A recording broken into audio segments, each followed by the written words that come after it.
Ah, Mike, there we go. Now I can see and hear you. how are you? Good. And yourself, Nicholas? I'm very good, man. I appreciate the time. Want to get into this killer record, dude. Congratulations on a beast of a record. And I'm kind of curious with the last album, Descent, coming out basically 2 years ago, and you touring so much and label switch. How the hell did you have time to put together this masterpiece? Thank you, first of all. Dude, I don't know, man. It is my kind of therapy outlet. I just have to do it, man. Like a Well, diary almost. let's go back to a place in time. Like we're a Southern California radio station. You were in Southern California basically a year ago at Chain Reaction on July the 27th. Record done at that point? Were you just having it mixed? Where were you at? Now, that was very. I think the writing was done, but it was a lot of, still in a demo stage for sure. We recorded the whole thing in November. Was when we started to get everything in place. And no leftovers from the past album from Descent, all brand new material. I would say, yeah, pretty much. The only song that was like written, a few years ago is the ballad that's in the end of this record. But the reason why we haven't, brought it out until now was that we didn't feel like it fit, but for some reason it did now. Yeah, I was gonna say it sounds great on the record, and I really feel like you found a new gear vocally on this record. Thank you so much, man. I always hate myself when I'm about to record vocals. It's a big self-hate period, but I think that's when you learn new techniques and stuff and add different flavors to it. Yeah, I mean a lot, like you've always, of course, done the growls and then like this scream, but now there's some clean worked in there too. It sounds amazing, and I always love the cinematic soundtrack that you add to your music as well. Thank you so much, man. I feel like the cinematic elements has been like evolved kind of on its own in the back in some way. It's but these days it's become more or less like a fifth member for some reason. Yeah. The other thing that I love about your music too is you always bring this kind of industrial element to your sound, and I was kind of curious where that influence comes from. I think it's we. I think we have to roll back the tape to when I first found Static X. I was so Ah, hooked by how fucking industrial it sounded, but also how it like looked in some way, if that makes sense. I always been like fascinated by like the industrial feel, and if you add that kind of music to it, and I mean I was sold. So the more we progressed, the more I started to bring those elements into our music. so, being a Static X fan, let me ask you this little debate: album one versus two, Wisconsin Death Trip versus the Machine. Fuck. I think I have to go with the first one, Wisconsin for sure. But it's due to the fact that push it.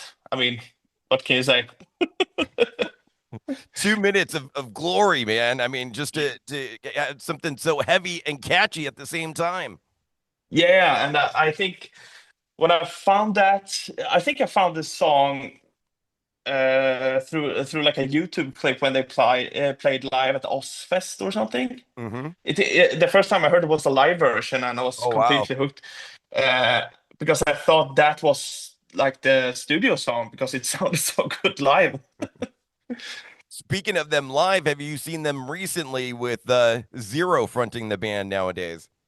I have to be completely honest, I haven't seen them once. Oh wow! No, and it's still on my bucket list. We have had like festivals where we have like they played the day before or the day after, but not on the same day. Ah, So I not been able to catch them. However, when we played with Machine Head last year, Tony, the bassist for Static X, was also playing in Fear Factor, of course. So right. I was lucky enough to meet him and have a few. moments with him, which was super cool. Yeah, I was going to bring up that tour. I did get to see that at the Bellwether in LA. Phenomenal show, and I almost feel like Fear Factory is another band that you could call an influence. Yeah, and that's so strange because I've never listened to Fear Factory, but Oh I can wow. see why people, nowadays when I holy shit, that sounds like some Fear Factory riffs that but I was never listening to them. I knew who they were, but I never knew how they sounded. And I remember Dino was joking with me on that tour, like, "Yeah, you have the same logo as us, or like the emblem." I'm like, "Sorry, Dino, it I was was gonna, not intentional." I was gonna bring that up too. The logo totally makes you think of Fear Factory. Yeah. I'm really looking forward to their new record. They're finally getting around to doing one with Milo now on vocals, so that should be cool. Hell yeah. The best guy, Milo. I fucking love him so much. He was super nice on that tour. And be honest, You know, were you gripping yeah, the guitar a little bit tighter on that tour with Rob Flynn watching you in the wings?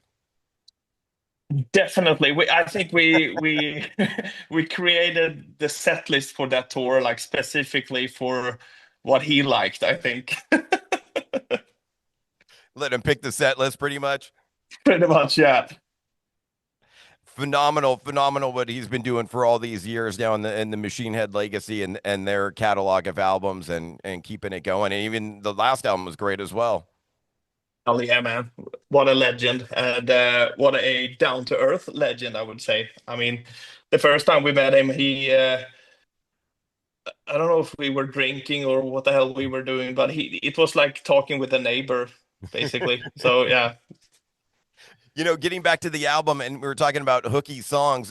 Certainly, the one that would be that on this album is "Inside the Waves," and I love reading in the press release you saying you're kind of Linkin Park influence. Like I love you wearing that badge. Almost like guys in heavier bands. Like you're not allowed to like Linkin Park. No, Linkin Park's a great band and a heavy band. fuck yeah, that hybrid theater, man. It's a classic, and the songwriting is awesome. But I would say Mike Shinoda's producing on that stuff. When did it come out? Like 2000, 2000, 2001? yeah, yeah. Yeah. I mean, that was fucking edge, you know, doing that shit back then. So no, I'm completely floored by it. How I listen to music comes, in waves. I knew like Linkin Park exists, but I started to listen to them like last year Oh for wow. some reason. Yeah, obviously I've heard, the In the End and songs like that, but got really into Linkin Park last year. So automatically it just gets into your system in some way. It comes out in the music a little bit. Yeah, I love for that. sure. I love that you're not scared to say that and to wear that badge and say I like hooky songs and I like to write songs with the hook. It's not a Yeah, bad man. thing. I think it's also like have to do with coming from Sweden because we have a lot of like hit makers here, from here. So I guess that's also in the blood in some way that you get attached to hooks. Um, yeah, so I tend to draw inspiration from whether it's pop or yeah, Linkin Park or the darkest deathcore there is. There's the possibilities are endless. Speaking of inspiration, also got to mention too Bloodhound and being inspired and going on the road with Slipknot and that coming out in the music on that one. Yeah, you could hear that. Hell yeah! Oh, that was also one of the songs that felt like a wild card, basically, because we we uh, we have never kind of used curse words, so we have always been like not afraid to do it, but we kind of waited for the right time when it's you know suitable for the song. And once this got written like instrumentally, with the we were like, okay, it's time to bring in the real childish emotions into this song. And you're completely right. Seeing Slipknot 8 times in a row, 8 times in a row that summer was like I we need some of that flavor too, man. Yeah, I mean, what an inspiration. And Corey Taylor, one of the best frontman in the game, running around on stage like a lunatic and belting it out the whole time. Amazing. Hell yeah, I fucking love him. And what's cool about that is that big bands with like Slipknot, especially when you're opening and stuff, it could be a very scary place to be. But with them, it felt like a large rock camp basically because the crew was super nice, and even Corey Taylor came into our dressing room like, "You guys are fucking killing it," and yeah, Wow. keep it going, man. We're like, "Holy shit, did that just happen?" But yeah, so yeah, great atmosphere all around on that tour. I love it, man. But I got to say, I think my favorite song on the album is the title track, "Death Above Life." I really love the kind of rhythmic thing, the pick little thing in that song. It makes it so like hooky musically. Yeah, it's one of those songs that are like, is very marching in a way. So like the small hook is in the riff rather than in a vocal line or anything like that. It lives with that riff and that kind of feel. Yeah. And I love that you bring out that side of it too, talking about that hook and also lyrically that song kind of about rebirth, right? Yeah, definitely. The whole album basically, it was never meant to be like a concept album, and it's still not, but it has this red thread going through it, and it is like Death Above Life. But the title is kind of backwards because even though we were cutting ties with people, feelings and whatever, we kind of choose life above death. But who names an album that like Death Above Life works better? Sounds more metal that way. Yeah, man. Dude, I can't wait to hear all these songs live. Nothing on the books yet, but is there a US tour coming to get us excited about next year, this year? There is definitely something, brewing for sure. Opening, And headlining? I would say it's headlining, Oh, good. but yeah. So I hope to see you there, man, Of course. This year, next year? next year. Next year. Okay. Awesome, man. Dude, I appreciate all the time. Last thing I wanted to hit you with, man. I'm dying to get your pick on this. We're an old school radio station. We do a feature called Mandatory Metallica every night at 10 p.m., which you're going to be a part of. And I need you to weigh on this little Metallica debate my buddy and I are having, debating their All right. greatest thrash metal album. Two versus three, Ride the Lightning versus Master of Puppets. If you had to pick one out of those two, which one would it be? Master. Yeah, that's my pick. Yes. Tell me why Hell you yeah. agree with me. I think, I mean, it has the song Master Puppets, but also it has the song Damage incorporated, which yeah. Also one of those songs, that I found out about later on in my life. But I mean, how could they do that when they were like, what were they, like 22, 23 years old? Or, yeah, mind blowing. So, Master Puppets.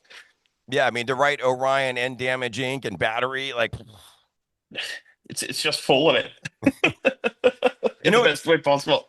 yeah, I mean, no bad songs. It sounded great sonically, a lot better than Ride the Lightning. And yeah, man. I mean, I love the tone of Ride the Lightning, but it's they both albums stands on their own legs. So being the classics they are, but Master Puppets, it pulls my heartstrings for sure. If you had to pick a song for us to play on Mandatory Metallica, what would it be? What song can we play for you? From those two albums, Any album. I mean, except for Lulu, maybe.